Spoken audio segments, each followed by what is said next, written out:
Welcome and thank you for standing by. All parties will be able to listen only until the Q&A portion of today's conference. If you would like to ask a question during the Q&A portions, you may press star 1 on your phone. To withdraw your question, you may press star 2. Today's conference call is being recorded.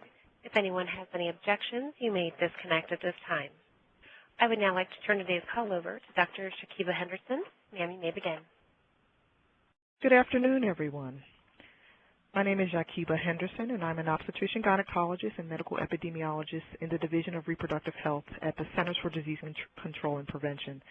I lead the state-based perinatal quality collaborative activities here at CDC, and I would like to welcome you to the 4th presentation in a series of webinars we are sponsoring on perinatal quality collaboratives.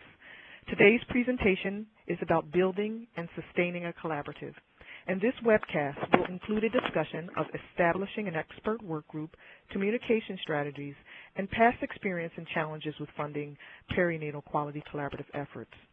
Our presenters today are Dr. Marilyn Kasika and Barbara Murphy. Dr. Kasika is the Medical Director of the Division of Family Health within the New York State Department of Health. She provides leadership for New York State maternal and child health epidemiology and programs, health informatics, and quality improvement. She is a board-certified pediatrician with subspecialties in infectious diseases and preventive medicine. Dr. Kasika is a fellow of the American Academy of Pediatrics and a clinical associate professor of epidemiology at the State University of New York, University of Albany School of Public Health. Dr. Kasika has served in leadership roles in quality improvement initiatives dealing with asthma, school-based health centers, and the current New York State Perinatal Quality Collaborative. Our next speaker, Barbara Murphy, is the current director of perinatal programs at Stanford University School of Medicine. She received her BSN in nursing from Indiana University and completed her MSN in maternal child health at Loyola University of Chicago. She is currently the Director of Perinatal Programs for the Division of Neonatal and Developmental Medicine at Stanford University School of Medicine, where she oversees multiple grant programs, including the Mid-Coast California Perinatal Outreach Program, the Regional Perinatal Programs of California, and the Northern California Perinatal Transport System. She also serves as Administrative Director of the California Perinatal Quality Care Collaborative and the California Maternal Quality Care Collaborative. At the end of each presentation, there will be a short question and answer session when you will have the opportunity to ask questions and participate in the discussion. This presentation will be archived on our webpage at www.cdc.gov/reproductive-health/maternal infant health/PQC. I will now turn the presentation over to Marilyn Kasika. Thank you, Kiba, and thanks for inviting us to present. So we are talking about building and sustaining a collaborative. You're going to be getting like 2 different views as to how states can do this. So the objectives of this webinar are to talk about identifying resources for supportive collaborative activities and successful communication strategies to build collaborative participation, and discuss how some states have developed leadership and collaboration among stakeholders. In general, perinatal quality collaboratives are networks of perinatal care providers and public health professionals working to improve pregnancy outcomes for women and newborns by advancing evidence-based clinical practices and processes. I think everyone is familiar why we need perinatal quality collaboratives and why we focus on maternal and child health. Preterm birth affects more than 500,000 babies, or 1 of every 8 infants born in the United States, and it is the most frequent cause of infant death, the leading cause of long-term neurological disabilities in children, and it costs the U.S. healthcare system more than $26 billion every year. And I'm just going to focus on the New York State Collaborative and give you an idea of how we began and went forward. The first thing we did was to establish a mission for the project where we got our expert work group involved in this, and so we had both public health providers, We had payers at the table. And the mission was to provide the best and safest care for women and infants in New York by preventing and minimizing harm through the translation of evidence-based practice guidelines to clinical practice. And, we just said that the importance of preterm birth as far as the leading cause of infant mortality. And New York ranks 8th nationally in infant mortality and 22nd in premature births. So we have several focus areas within our collaborative. In our obstetrical project, we're working on preterm deliveries. With neonatal outcomes, we're working on improving enteral feeding in NICUs. And we are also rolling out at this point a collaborative addressing central line-associated bloodstream infections in NICUs. When we began this, we definitely looked around and saw what other entities were doing, other agencies, and we wanted it to reflect hospital-based care initially because we felt we worked closely already with hospitals and it would be a good place to begin. We wanted to address interrelated newborn health care risks related to prematurity, and we wanted to address major national health concerns emphasized by ACOG and the Joint Commission. And when we began this project, we did not have any specific dedicated staff to it. It was staff that began doing it in addition to everything else that we were doing. We had very limited funding. We identified a very small pot of money that we could use in order to engage NICU, which I'll talk about a little bit later, but most of the work was done in kind. So the Department of Health organized the projects, and we're able to provide the participants with resources such as data systems. So we worked internally to develop a data system that our participants used. We provided technical support, leadership to the project, clinical experts, and quality improvement support. So one of our initial partnerships was with the National Initiative for Children's Healthcare Quality. And we were, through this very small pot of money, we contracted with NICU. And through them, we have a quality improvement expert that works with us closely. And we have, in the form of clinical support, an obstetrician who has been very key to the success of our OB collaborative. We also worked with our regional perinatal centers. We worked with them previously and closely over many issues, and they are sort of the leaders within our state as far as looking at issues and education.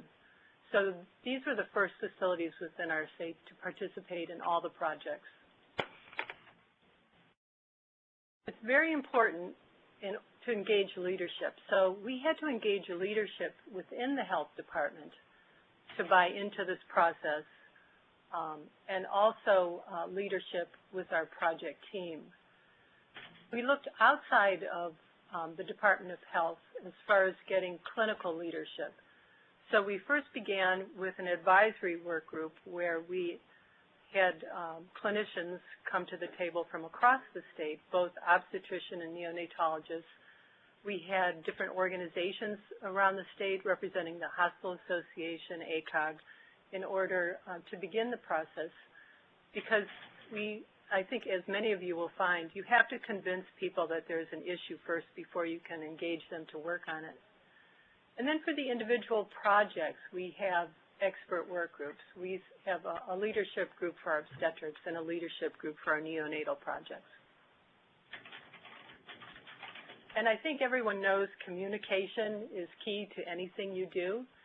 So we have tried to be very redundant in our communication. We have a listserv where the different projects can communicate with each other and we can communicate with them. We have a website where we try to post everything. We have technical support calls, which can be, as a group, or we have very individual support calls. And we have monthly coaching calls for each of the collaborative projects. And we will ask people what they want to focus on. We may have like a didactic session, but we always have teams reporting out on what they're doing, what their successes are, what their challenges are. And there's always great discussion with that. And I think initially you have to highlight what's in it for them. How is this going to improve their practice or the outcomes of their patients? We provide constant feedback of the data that we receive because that's how they follow their progression with the improvement. And small successes are big victories, and we celebrate when people show improvement, and we highlight that on our coaching calls. And you really have to be clear at every step of the way. And, we spend a lot of time trying to make sure that what we're saying everyone understands. So we certainly put the data out there, and it really speaks for itself. And I think initially when we began the projects, especially with our obstetrics project, no one really believed they had a problem. So when we presented the rates and compared them to their peers, it was very eye-opening. And I think that was one of the major things with buy-in, in that people then wanted to participate. They didn't want to look like the worst facility among their peers. And I think even the ones that are doing well, there's always room for improvement. And I think people learn a lot from those that are doing well, what they've done. But every facility culture is different, and each one has their own barriers. So we found out, limited resources can create big results. Although we started with very little, the project actually bloomed and was very successful. And I think what made it successful, too, was finding those early champions in order to help us with the message. So when we would have our in-person learning sessions, we didn't do all the talking. We had, the clinicians, the people in charge of projects across the state actually doing the teaching. And I think they enjoyed that very much. And I think that, too, you may have some stragglers, and we certainly did, but I think that once people realized they were the only one out there not doing it, they actually did become engaged. I think, initial lessons also was buy-in from administration. So when we recruit teams, we have a participant form where they have to outline their team members.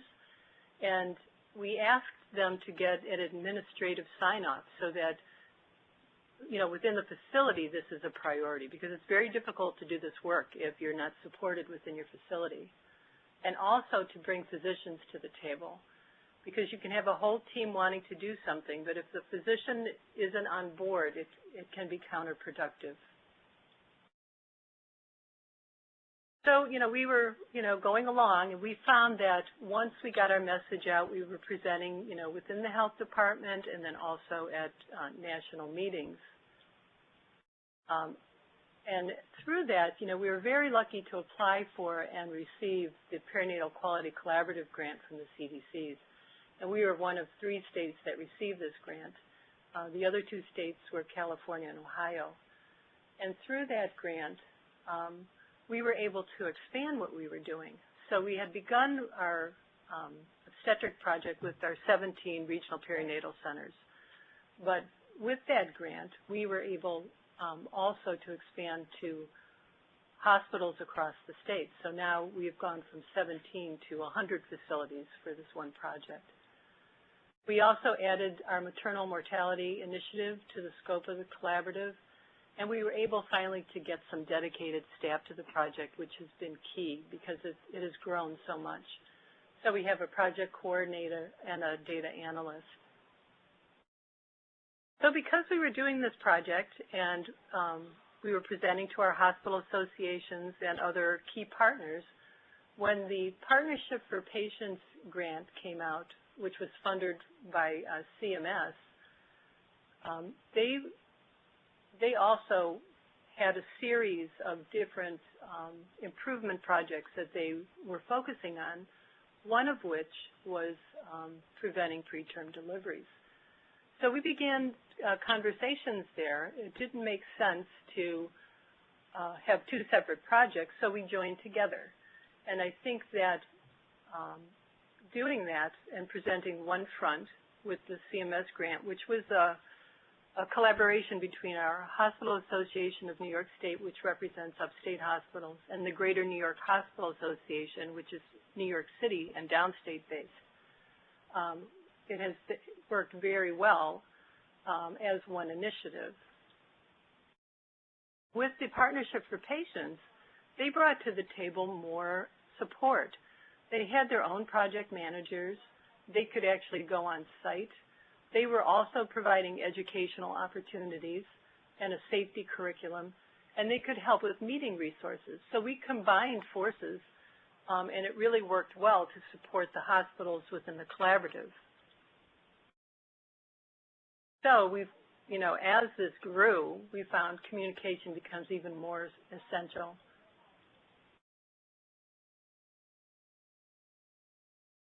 So through this, then, we have worked very closely also with the March of Dimes. We are part of the Big 5-state collaborative, which was focusing on early term deliveries. We participate in the ASTO President's Challenge, which we've achieved our goal. And within the health department, because we were working on an issue that was also being focused on by Medicaid, within our state, we have had what is called the Medicaid Redesign Initiative. And basically, there was a restructuring of the Medicaid program with the goal of achieving measurable improvement in health outcomes, sustainable cost control, and more efficient administrative structure. So one of the Medicaid redesign projects was to design the approach for Medicaid as far as financial incentives to reduce inappropriate use of scheduled delivery. So because of that, and Medicaid knew we were working on that, we worked very closely with them. We were brought to the table to help design that project and to help with what kind of indications they should use in order to do this. So, it's financial incentives, but what it really is if there's an inappropriate delivery, they are going to lose money for doing that. So we've been at the table to try to make sure that the indications were appropriate. It was based on what we're doing, and that will soon be rolled out in New York State. There was also another grant funded by CMS, the Adult Medicaid Quality Grant, which is focusing on CMS's core adult health care quality measures for Medicaid-eligible individuals. And I think the focus of that is quality measurement strengthens accountability and supports performance improvement. Within that grant, they had to have two quality improvement projects to focus on. And they invited us through our work through the Perinatal Quality Collaborative to be one of the quality improvement projects. So when we were looking at what we were doing, we found that the education of pregnant women about the maternal and fetal risk of scheduled delivery without a medical education was one of the measures that we were having the toughest time improving. So we plan to focus on that in this as a subset in our quality improvement. Also within our Office of Quality and Patient Safety, there was a project called the Hospital Medical Home Demonstration Project, which many of you may be familiar with.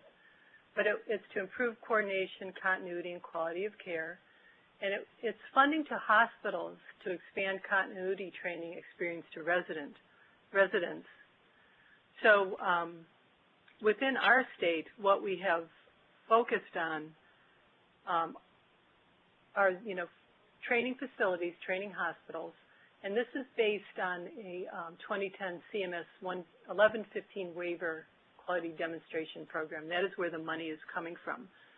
So based on that, what they put out as part of their requirements of these hospitals were our measures, so that they included the preterm births, and they also included both the CLABSI and the enteral feeding improvement project within their neonatal outcomes project.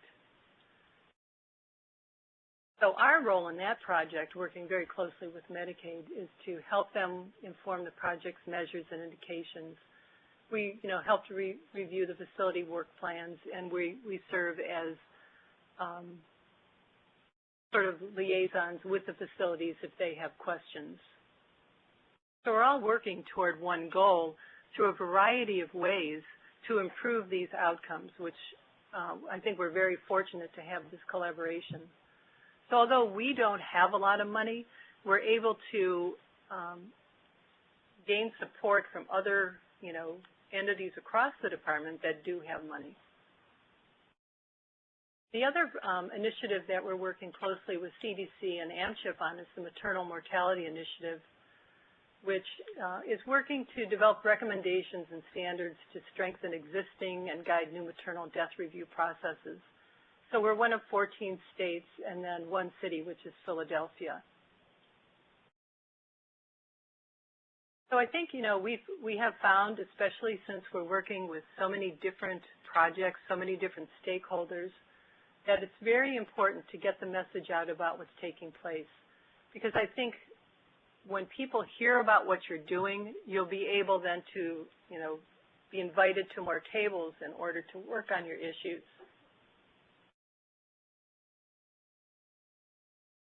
So in conclusion, communication is key. We regularly speak directly with collaborative participants for feedback. We have a very open dialogue. People are not afraid to share what they're thinking with us. We believe everyone has something to contribute. We have those who are advanced. We have people in the middle. We have people just beginning. And we're finding that they all learn from each other. And often issues are common across different facilities. We have found in New York State that collaboration improves outcomes. And when we collaborate, you bring more power to the issue because there are more people saying the same thing. So we're working with Medicaid, we're working with the Hospital Association, we're working with ACOG, and we're basically all, working toward the same goal with the same message. And there's always room for improvement. So that's the end of my presentation. If anyone has any questions.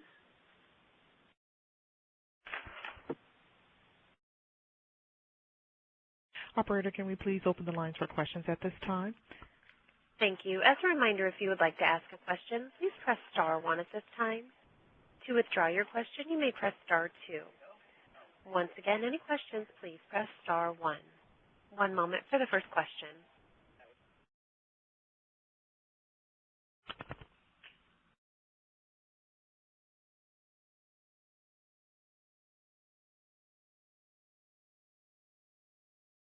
At this time, there are no questions. At this time, I'd like to remind participants that the presentation will be available on our webpage.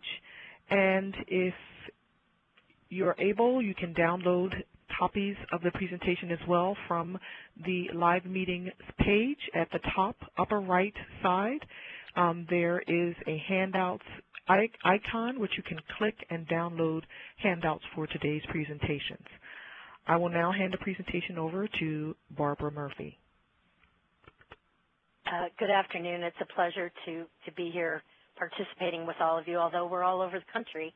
One of the best things about being part of the process with the CDC and New York, Ohio, and California is that we have the opportunity to share our strategies, our ideas, our challenges, and work together as a group to begin to address these, and it's been so valuable. Marilyn Kasika, I'd like to really congratulate you on a phenomenal success with how things have gone in New York. So hopefully we're following in the same footsteps. You know what? I don't seem to be able to advance my slides.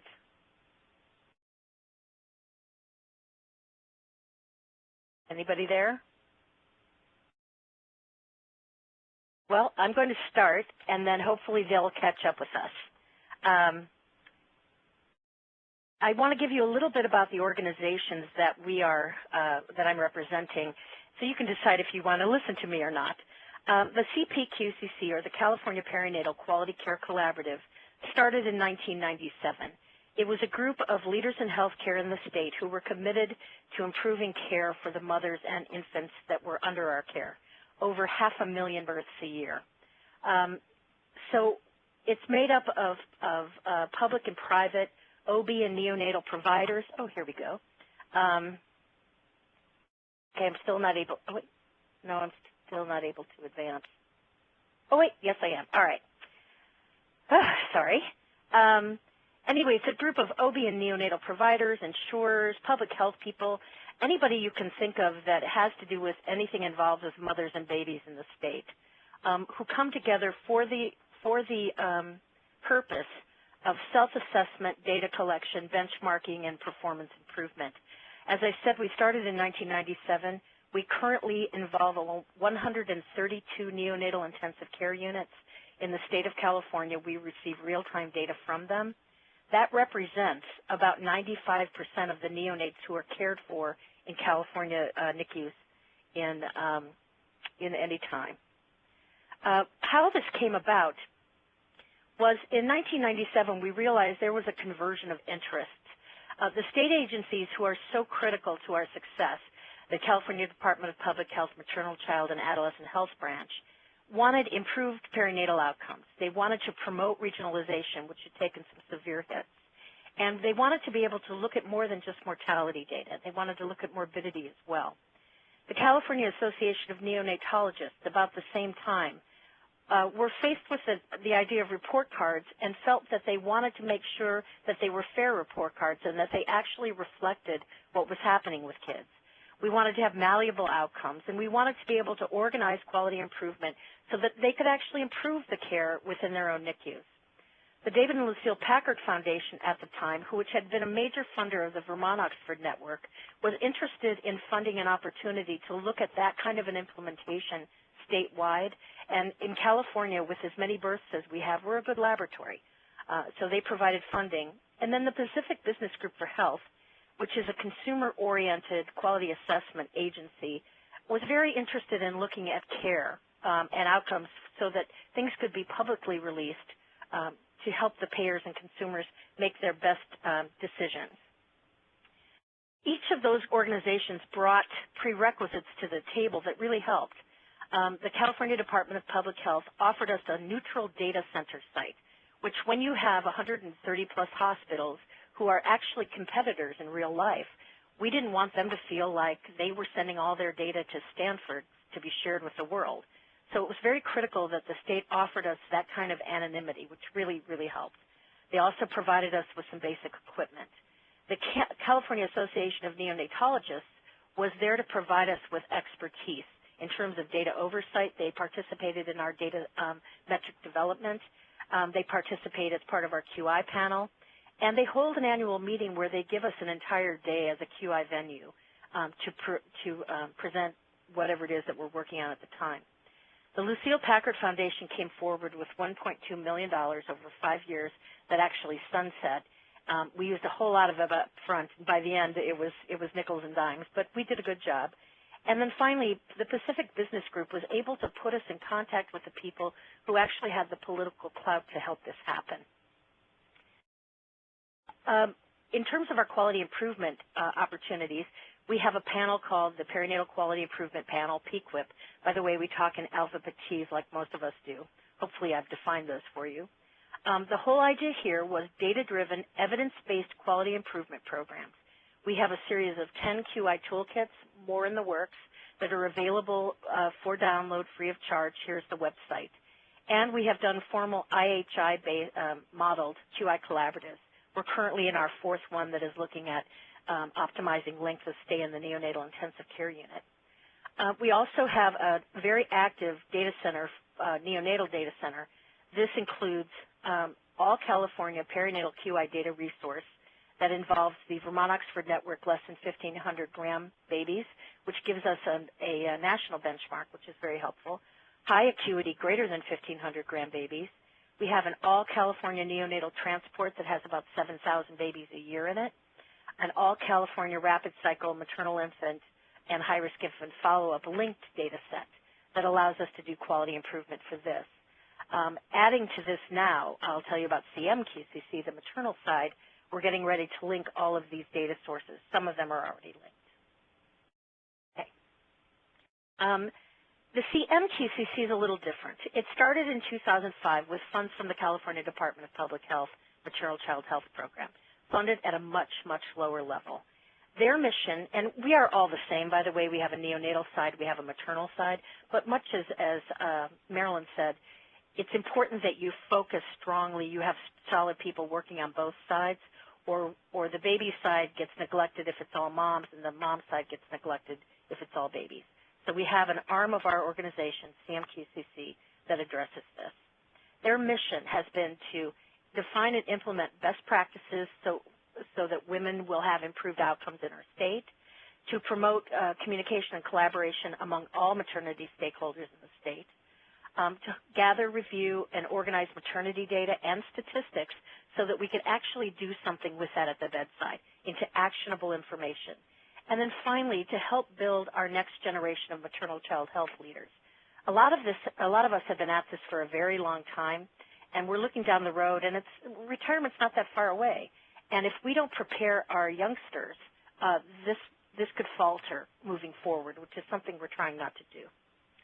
The CMQCC also was tapped by the State Department of Health to establish a California Perinatal Associated Mortality Review Project. It has been incredibly successful. We've developed the methodology. We've reviewed years of maternal deaths in the state. And what's been so valuable about this is we've been able to identify quality improvement opportunities and opportunities to hopefully learn from to prevent these kinds of deaths, at least some of them, moving forward in the future. A lot of our QI projects were based on information that we gleaned from this mortality review. So two of our first toolkits had to do with obstetrical hemorrhage and preeclampsia, which we found were major contributors to maternal death in our review. And as everybody else, we jumped on the less than 39-week project bandwagon and, in fact, developed the toolkit that is currently being used nationwide to address these issues. Our focus, especially for the CDC part of this, was to help us develop a maternal data center that could do all of the things that we've talked about, but then to also help develop metrics and then have hospitals assist them in reporting on their metrics to agencies that require them. So the Joint Commission, for example. And that's where a lot of our focus for this program has gone. Our vision here was to build a statewide data center to collect and report timely maternity metrics that was low cost, low burden, and high value for hospitals. We have primarily been looking at administrative data sets, so our patient discharge data and vital statistics. And in order to do that, we've had to do an enormous amount of work in improving the quality of administrative data. So we've done work throughout the state in collaboration with the State Department of Health and the Office of Vital Records to do trainings and to work one-on-one with hospitals and birth clerks to actually help improve that data quality. We also are in a position to facilitate reporting to national performance organizations, and over time, we hope to be able to report a select set of robust measures publicly, as the world is calling for. We minimize this hospital burden by using existing data. Birth data, we get this directly from Vital Records under a contract with them every 45 days.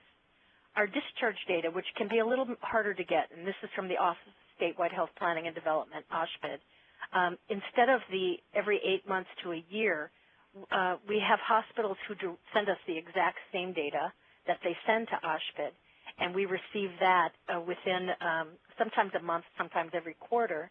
And then we do receive the overall data sets that OSHPD has available about every 8 months. So this is as close to real time as we've been able to get for this particular thing.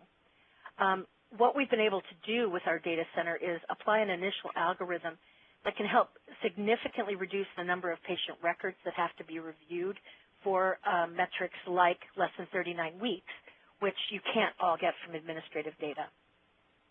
And in fact, they only have to do about 3 to 6% of the records to review for that. So that's who we are. I'd like to jump into what it took and what it takes now to establish an expert work group. One of the first things you have to consider is what's your overall organizational philosophy? For us, we had to, I know it seems kind of lame, but we had to say QI really is a worthwhile activity. It's worth concentrating effort and resources on, even though we know resources are limited. We have always advocated the bottom-up approach. It's one thing to have an organization, especially a governmental organization, press down on hospitals to say you must do this. And it works. They get a little threatened, but it requires a lot on the side of the organizations that are doing the pushing. And when funding goes, so everything can go. So what we wanted to build was an organization that came from the providers, came from the stakeholders that were involved with mothers and babies in our state, and have them help drive the need and the purpose for developing these kinds of things. We also strongly believe, as Marilyn talked about, that you have to maximize the value for all the members and the stakeholders. If you can do that, they're more likely to come with you. We also realized up front that this was beyond our scope as primarily physicians and nurses, and we needed some help from an organizational development specialist. So we did contract with one to help us view our development as an organization as a whole and identify logical developmental steps we could take, timelines, and those kind of things. And I could highly recommend that particular move. I think it was a little bit of money very well spent. Then you need to identify key players, and you always look at the usual suspects: providers, government agencies, healthcare organizations, QI experts, consumers, on and on and on. But you also have to think outside the box. There's a whole field of study that's relatively new that looks at translational research. How do you take data and actually apply it and make things change? So we've also consulted with these experts to help us identify what are the aspects that will help us be successful in this. And again, organizational development specialists. When you identify, members of an expert work group, you want to consider all the categories that you're looking for. So for us, it was physicians, nurses, hospital administrators. They're all listed for you here. We also then want to seek out representative candidates. You know who you want, but you need to actually get a cross-section. So you have to consider geographically diverse. We have big cities, we have small rural areas, and we had to get representation of folks from all of these areas so that we would know we were actually meeting the needs of our entire state.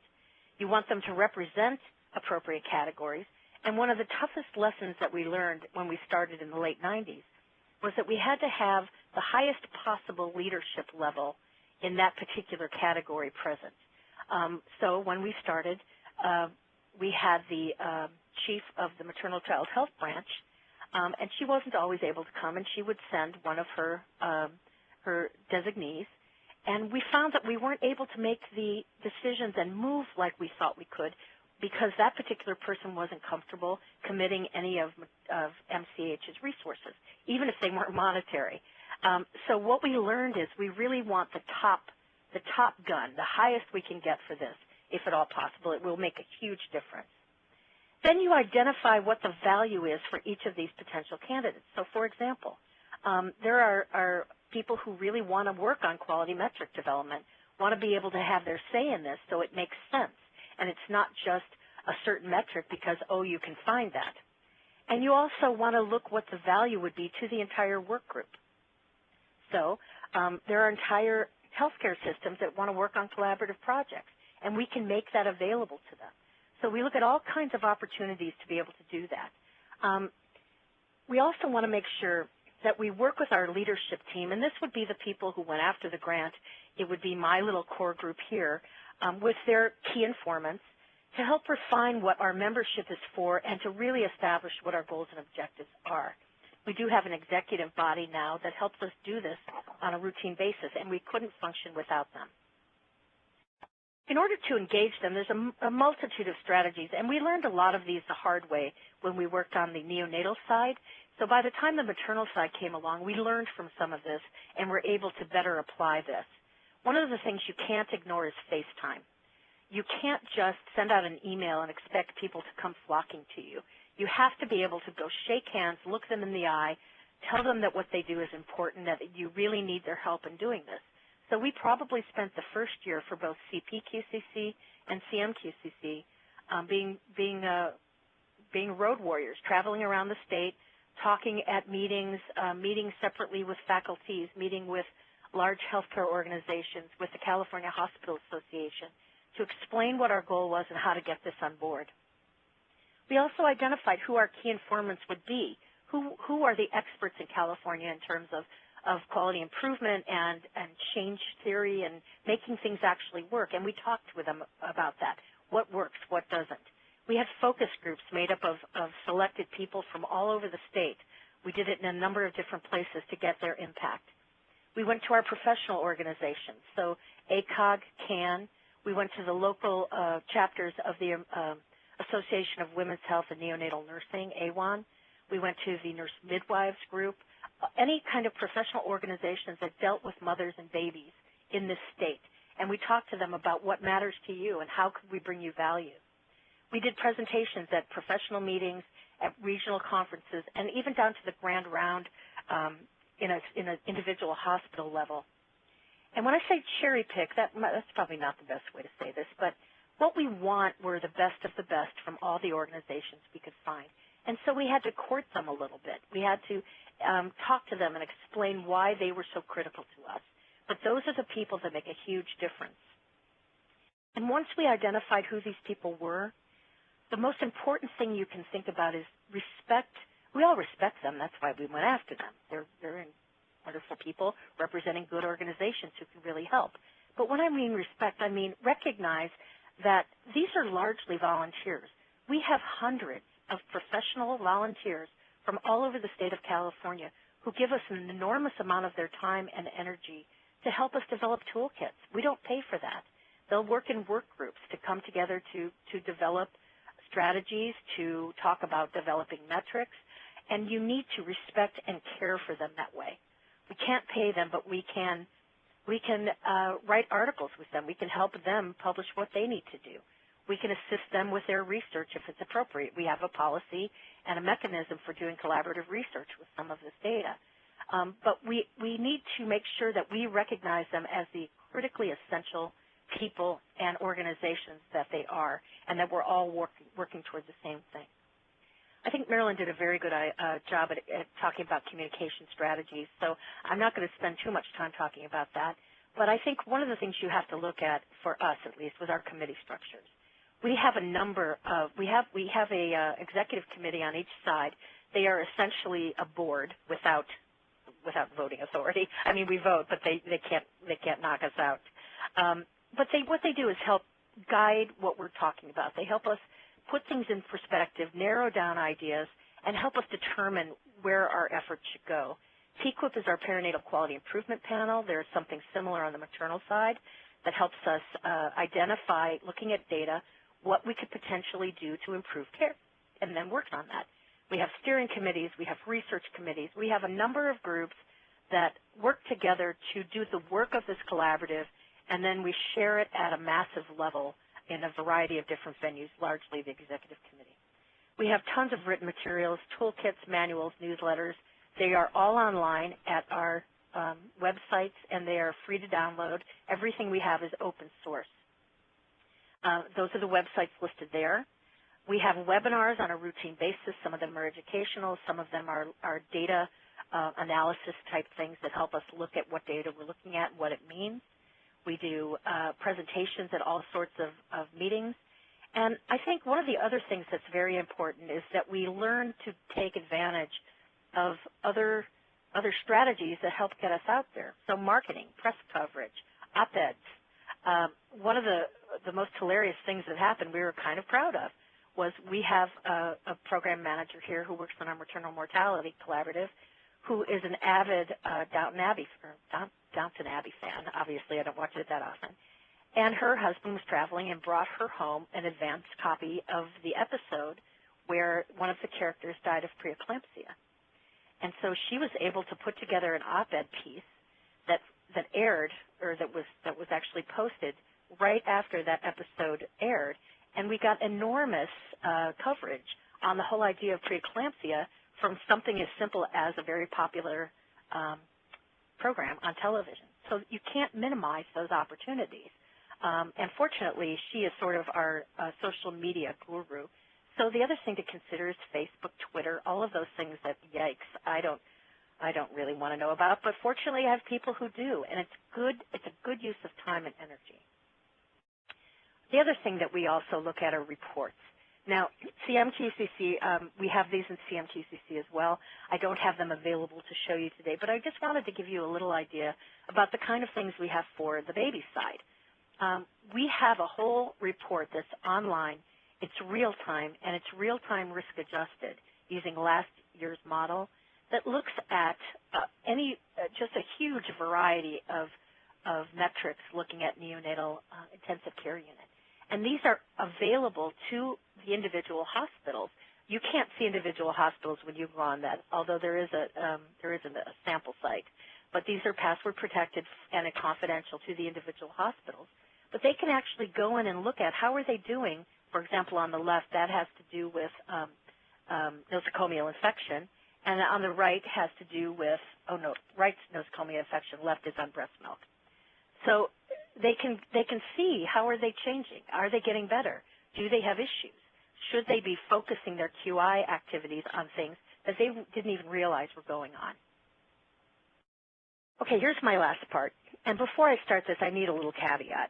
We have had enormous experience in developing funding sources and trying to achieve some sustainability for these projects.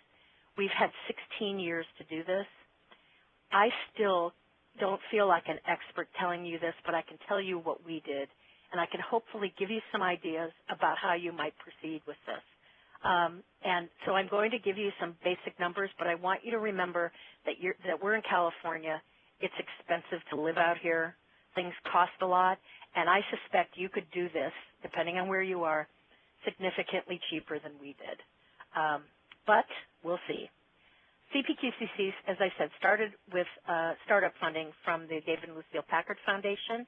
It went for 5 years, and it was $1.2 million. That helped us build our infrastructure, our database, and it helped us secure some initial expert consultation. We then found ourselves in a situation where we needed some sustainable, transitional funding. We had not yet started to collect membership fees from our members. We were passing all of that money straight through to the Vermont Oxford Network, and so our grants were running dry, and we needed a little help from this. We were successful in achieving this with partial membership fees for additional data reports that the Vermont Oxford Network didn't do. The State Department of Health Services Maternal Child Health Branch recognized some value to them and kicked in a little bit of money. And then we were able to seek other foundation funding. March of Dimes funded a project. The California Healthcare Foundation funded a project. You have to be careful with that, though, because when you accept that kind of funding, you actually have to do the work. So it isn't funding your system, it's funding the work that you're doing. And then we were fortunate enough to get some in-kind support from the Department of Health Services for space, for some support. We were also able to get some staffing from our end here that Stanford University was able to let us use. This funding went for infrastructure stabilization and for our efforts toward self-sustainability. And then what we had to do was really look at how were we going to sustain this. And that's where our business plan came into action here. We sat down with some organizational development people and talked about what it would take to sustain the core functions of this particular project. And we looked at what does our data center cost and how many people are involved and what kinds of accoutrement comes with that. Yes, you have to have computers, servers, and by the way, servers come with a pretty hefty charge on them to have somebody monitoring them 24 hours a day. So that was a $10,000 or $20,000, $30,000 a year that we never even considered. So we had to figure out all the different things that cost us money to complete our basic core functions, which was collecting data, reporting it, and addressing quality improvement with that.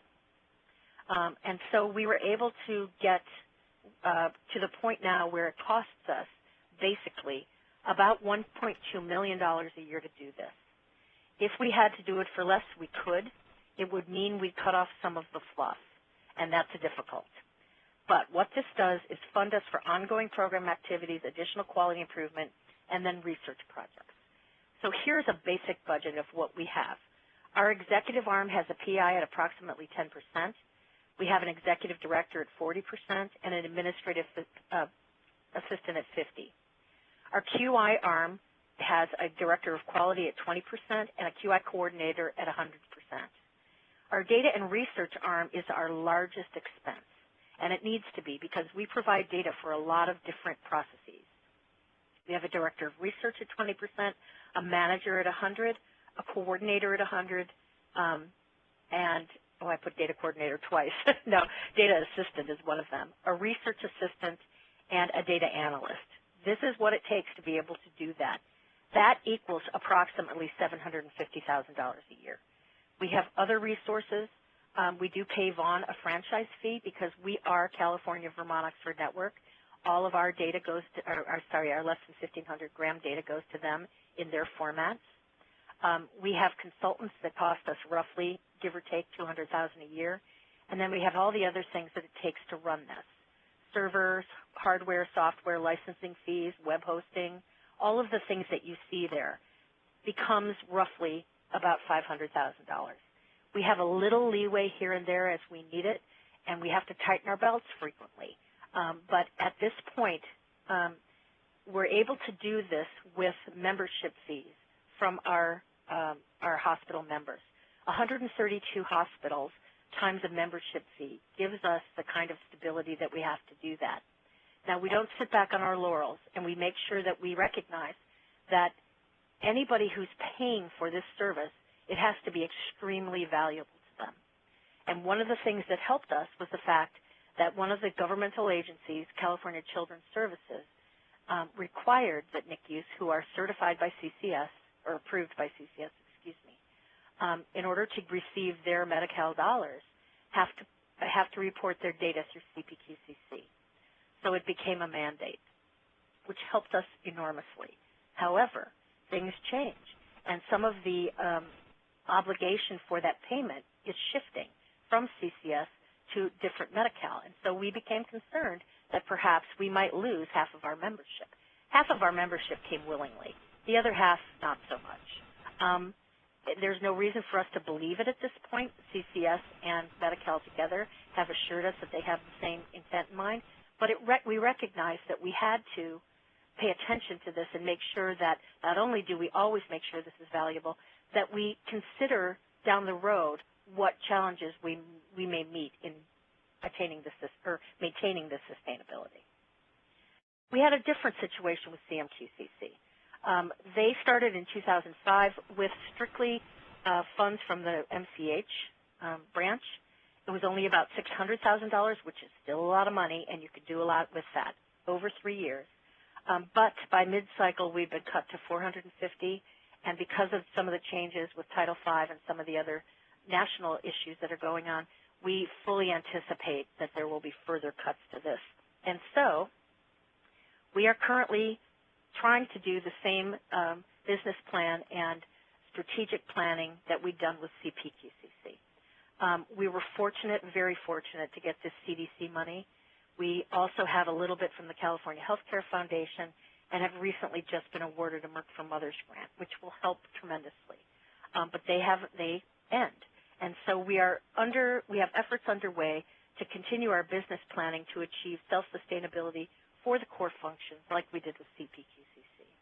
We are looking at a variety of options, organizations that we can partner with to provide services to the hospitals that they need. This is an interesting time, and we've got a little bit of a niche because all of a sudden the feds are requiring that Medi-Cal or Medicaid report certain outcomes. We can help with that.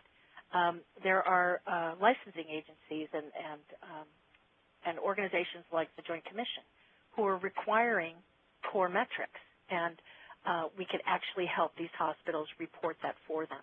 So we're developing a strategic plan that allows us to provide a service that we hope hospitals will be willing to pay for. We will see how that goes. And in the future, I'd be happy to share how we do with you. So I'm just going to summarize by saying here's some of the lessons that we learned as we went along. Partnerships are critical to the success of any collaborative. And Marilyn talked about this, and she was so right. No single organization can do this work alone. And when you have partners, it helps bring a perspective and an insight that is beyond the scope of what you have, so you can really begin to see what potential is out there. And this can't be overemphasized. Leveraging each other's resources, and I don't just mean money. I mean contacts, experience, personnel, maybe a little bit of money. You can actually optimize outcomes on both sides of the partnership, and you achieve mutual goals. So we talk about how can we help the MCAH branch? How can they help us? How can we work with the California Hospital Association to make sure that their members are able to actually report the metrics that they're required to do? We can work together to do this together. And if we didn't leverage each other's resources like this, we would all sort of be spinning in our own little silos, and I don't think we would have even the little bit of success that we've had so far. It's all about the collaborative. We know that a group can do so much more, and it's so much more than just the sum of its parts. And I think Marilyn demonstrated this well. Success will build on success. Once you've had some success and you can get it out there, people are more likely to come to you if they need something. And frequently, there's some money that comes along with that. We also know that when you have more groups working together, when an individual group stumbles, the rest of the group is there to pick them up. So there's some security in numbers, and it helps push all of us forward. It's also important to recognize that not only are all the players welcome, but they're essential. You have to have a broad perspective. I know a lot of us get nervous when we include consumers or we include people who want public release. I mean, that gives me the shivers. But the reality is we need to have assenting and dissenting opinions so that we can learn from what we may face, and it'll help us address barriers in the future. And then, sometimes it's not that too many cooks spoil the broth. Sometimes they actually make it better. So it's important to have those thoughts and ideas represented. And then don't forget that leadership can pop up in the most unexpected places. And I'm continually surprised by who will step forward and take on a task and then just rip through it and make it something amazing that the whole country can use. So be on the lookout for those folks and then value them when you find them. If you build it, value, then the members will come, I promise you. If you can meet the multiple needs of your members, things like mandatory reporting of data management, QI activities, then the members will be more likely to participate. One of our big successes here in California was in response to the American Board of Pediatrics requirement for maintenance and certification, the QI requirement, for any of their diplomats that were re-board certifying. Our collaboratives meet those needs. So we were able to offer Mach 4 credit for the American Board through participation in our collaboratives, which allowed them all to be reboarded. To date, we've got over 350 physicians in this state who have received credit through our QI collaborative opportunities that have made them able to resub-board, which is something that brought enormous value to them. If you consult people about their needs and their preferences, they'll be much more likely to put themselves out for you. DCAG stands for Data Center Advisory Group, and this is a group of data collectors from our member hospitals, and it's a representative group. There's about 15 people on it who actually give us advice about what's a reasonable thing to ask for and what isn't. So we're a bunch of academics. We'll sit up here and see what kind of information we can get. Yay. And we'll bring it to them and say, what do you think? And they'll say, no, there's no way you can get that information. There's no way it'll be accurate enough. It's too hard. And so we say, oh, okay, we won't go that way. But then they're also there to help us identify what is the right way to do it and what factors we could find. And then, please, identify what your service niche is and seek out those who need your service. That's one of the strongest things that CMQCC has done. They figured out that metrics was a huge piece of this, and that is, in fact, what the CDC program here is largely funding for us. It helps us develop what those will be, work in concert with those around the country that are participating in this, the National Quality Forum, Leapfrog, those people, for example, and then help make sure that they're representative and that they're actually appropriate. I think a lot of people will look for data to decide how good an organization is because they can find that particular data, and it may not be manageable, it may not be meaningful at all. So our participation in this is making a huge difference. The other thing that's important is when you're talking about data, you need to understand that it's incredibly expensive. Obviously, paper costs more and is significantly less efficient than online data entry or electric or EDS specs, those kinds of things. But before you decide you're going to take that process on, find out if there's any existing data sets that you could use that you wouldn't actually have to develop yourself. One of the things that we do when we go around the country and advise other states on how to do this is we suggest that they look at the Vermont-Oxford network first. Yes, you have to pay for that, but it's a reasonable expense, and then somebody does the work for you. We started out that way, but then because we're large and we had a lot of demand from us from various organizations, we had to expand to include data sets that Vermont-Oxford network couldn't produce. And so we had to develop our data center, and it has been the single most expensive piece of our entire project. You may not actually have to do that. About data reporting, if you have to report the data if you take it in.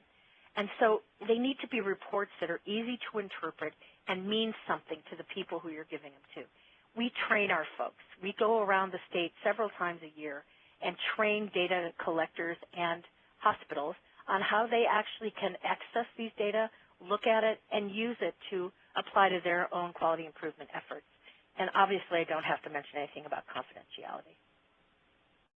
QI implementation, I'm taking too long, so I'll run here. Here we're just trying to find simple strategies that are multidisciplinary and evidence-based. Don't bother doing a toolkit if you don't already also put in a plan to implement it and evaluate it, because without being able to say we decrease this or that by X%, nobody really has to listen to you. The other important thing is you have to publish this. That's the hardest piece for all of us because it takes time, and we don't always take the time to do that. So we've developed writing groups here of appropriate people where we set out an agenda. What particular information do we have to share?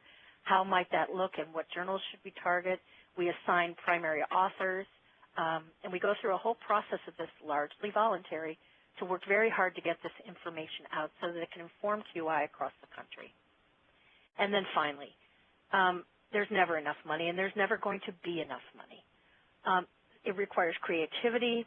Business plans will help you identify what your core functions are, and it will help you cost out what it's going to take to sustain that, and then will also help you identify funding sources.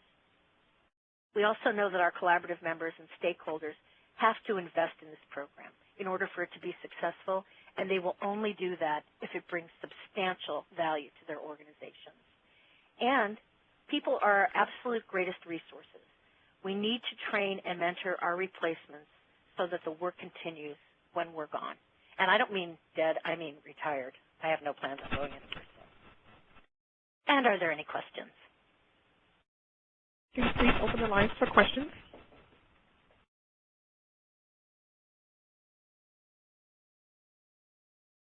Once again, if you would like to ask a question, please press *1 at this time. To withdraw your question, you may press *2.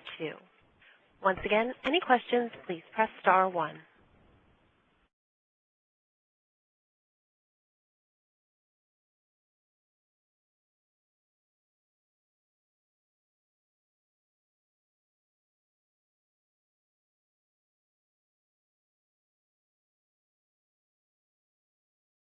Our first question comes from Susan Knight. Your line is open. Hello? Yeah. Can you hear me? I can. Okay. My question had to do with how, you involved with quality collaboratives involve consumers. That seems to be a very essential piece to a lot of the perinatal quality collaboratives across the country, and I just wondered how you engage them and what role they play. We were a little late to the show in that. However, we actively involved consumers in the development of our preeclampsia toolkit and our current QI collaborative. We actually went to the Preeclampsia Foundation, and the executive director of the Preeclampsia Foundation sat in on she's part of the writing team for the toolkit. She was consulted on a routine basis for aspects involving patient education and support services for mothers. She is part of our expert panel for our preeclampsia collaborative. She does live in Florida, and we're in California, so we have had her out here a couple of times, but it's a little more difficult to do that. And so primarily we engage her through telephone conference calls, those kinds of things, although we have gotten together.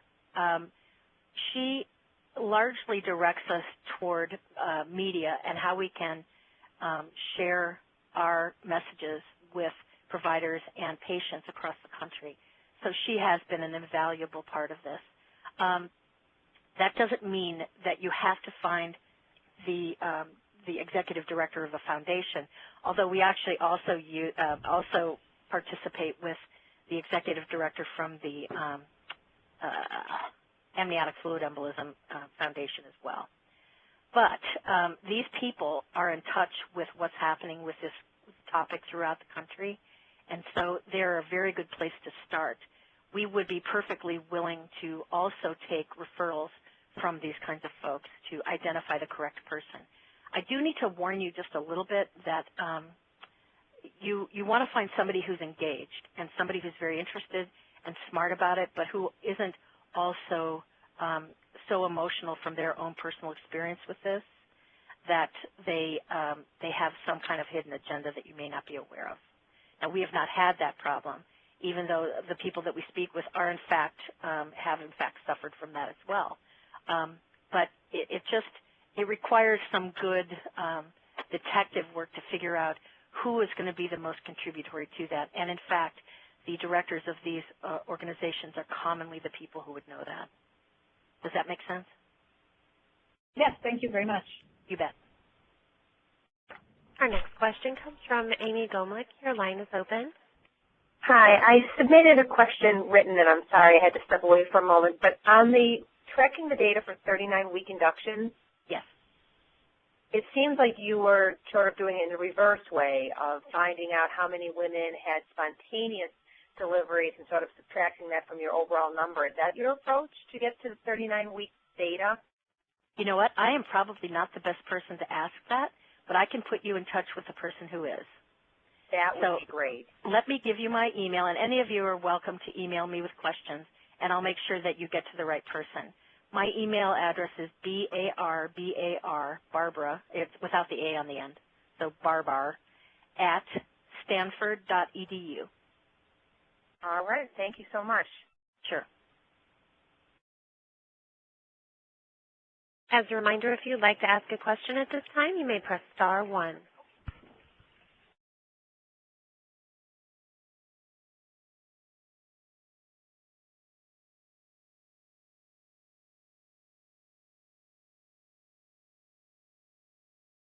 At this time, there are no other questions. Okay, if there are no further questions, we will end the presentation. I'd just like to remind those who are on the line that handouts are available by clicking the handouts icon on the upper right corner of your page. We do have one more question. Okay. That just queued up. Richard Aubrey, your line is open. Yes, thank you. It's a wonderful presentation about wonderful developments both in New York and California. I personally come from a background where there was a significant role for regional perinatal centers in the implementation of regional perinatal care. And one wonders how, particularly to do with maternal mortality, but also in regard to other collaboratives, how the regional centers are going to be involved here. It does seem to me that quality improvement results in recommendations which need to be implemented on a local level. There is a very good connection between affiliate hospitals and regional centers that it seems to me would serve as a good conduit for educational intervention, policy evolution, and so on, to say nothing about the data facilitation via the implementation of the interinstitutional agreements. Well, anyhow, kind of a long question. Just I'd love to hear how they, both New York and California, envision using the power of regional centers to participate in this process. You know, I'm Barb from California. I'm very happy that you brought this up. It's hard to know in a 20 or 30-minute talk how much you should include, but let me tell you what we're doing in California, because the regional perinatal programs is a critical piece of this whole process, and they are one of the organizations, when I talked about leveraging, that we've had very successful partnerships with. Every state's a little different. The state of California uses Title V money to designate perinatal regions. They each have perinatal centers, and in fact, then those centers have relationships with all the hospitals that are in their immediate region or appropriate region. Regional perinatal programs has been around since the early 1980s. So these are well-established relationships, although, like many places, California's undergone a lot of change regarding the traditional regionalization systems, more in the favor of healthcare system type thing. So it's been an interesting experience. The regional perinatal program members sit on most of the committees of both CPQCC and CMQCC. So they're represented at even the executive level. And just so you know, the regional perinatal programs are funded by the MCH branch. So it's a direct connection for the state as well. The focus of the regionalization is on quality improvement, on looking at outcomes, data, on identifying opportunities for improvement, and on helping to facilitate improving the quality of care. So we vet all of our toolkits through regional perinatal programs. They serve as an excellent conduit to their individual hospitals. They're in a very unique position because, as you've said, they have direct one-on-one, face-to-face contact with these individual hospitals. And if you have a network of these people who can actually take these materials, take these ideas, take all of it out to the bedside at these individual hospitals, you have a much better chance of helping implement this and having it be more than a binder that sits on a desk somewhere. So they're involved at every single level. We've also, with the Maternal Data Center, developed a special, function specifically for them. The one thing that we're incredibly careful of in California is confidentiality. So a hospital can invite anybody to look at their data, but we can't give their data away to people without their permission.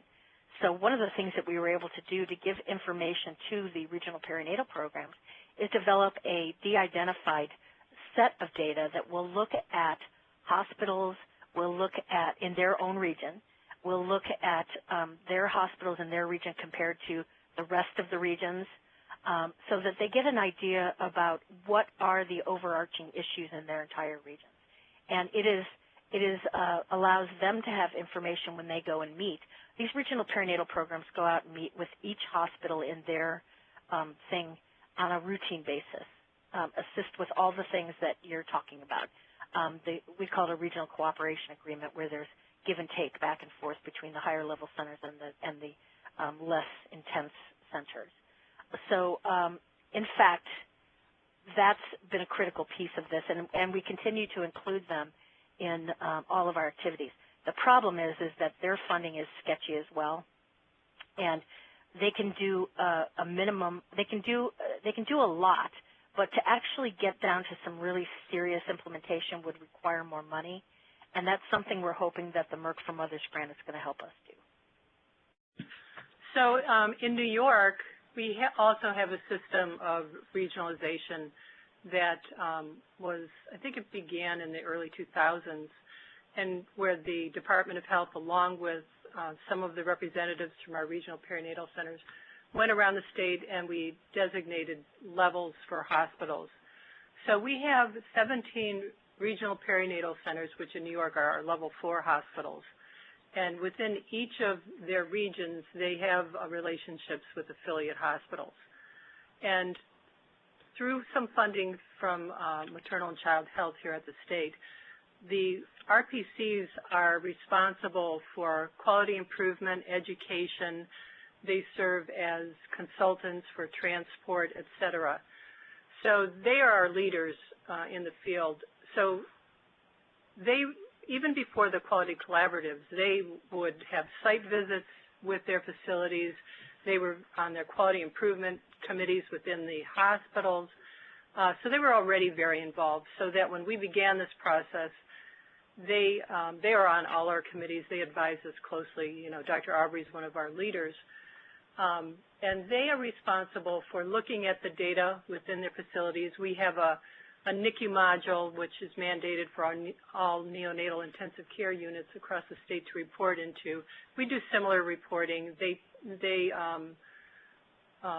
see how their hospitals are doing and you know, advise them. So it's very much the same type of system, and especially like now with our OB project, when we rolled out to all, you know, affiliate hospitals across the state.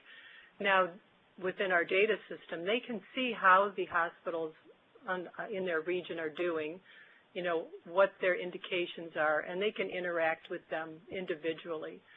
So I think that it's worked well for our quality collaborative, but it's worked well overall just to improve perinatal outcomes in the state, because we have found that, you know, one of the primary goals was to make sure mothers delivered in appropriate level facilities, and, you know, we have great success with that, and that improves also infant outcomes. So I think it's important to this type of effort.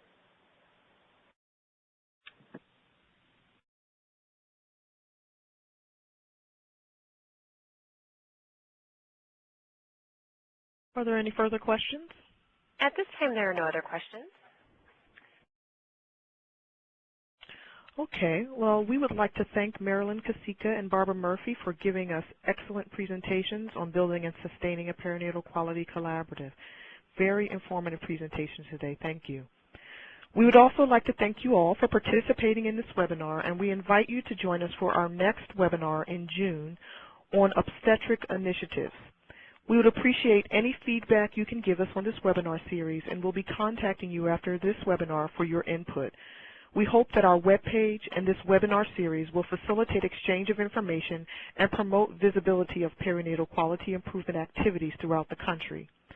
To help accomplish these goals, we are listing active collaboratives with contact information on our webpage. We encourage you to visit the webpage and to submit information for your regional or statewide collaborative so that you may be included in this effort. You can contact us at the DRH info link at the bottom of our webpage. Again, the web address is www.cdc.gov/reproductive health/maternal infant health/PQC. Thank you again, and have a nice afternoon. That will end our session for today. Thank you for joining today's conference call. All parties may disconnect at this time.